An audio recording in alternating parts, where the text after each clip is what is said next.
And today's question is, why do I feel anxious before I even hear the trigger noise? So you might start to feel anxious at the prospect of hearing the noise that bothers you.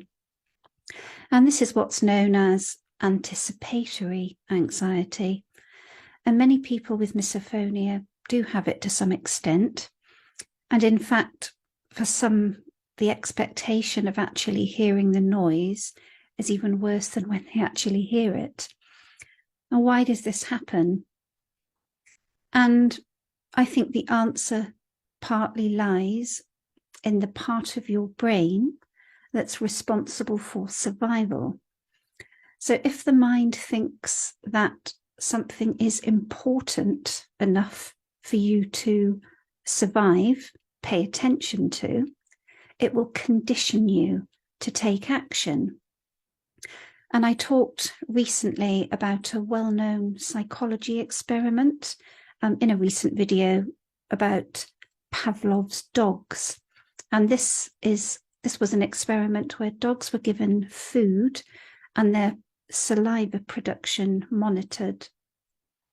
And the researchers just rang a bell just before the food was given at certain times. And after a short time, the dogs began to produce saliva just at the sound of the bell. And even then, just before the time the bell rang. So the dogs were conditioned to expect food. And in a very similar way, when you expect to hear something that your brain has been conditioned to believe is important or bad, a risk to your safety, for example, the trigger noise, you will experience the trigger emotion, which is basically fight or flight. And it's just your brain optimizing for maximum efficiency. So you know when to take the appropriate action, whether that's to eat, run and hide, or prepare for a challenge.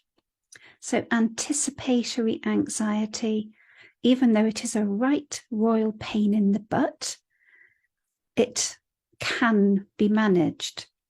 Even though it is stubborn and there for your survival, it can be managed. And just message me and just let me know if you want to jump on a call to talk about how I might be able to help you. Thank you.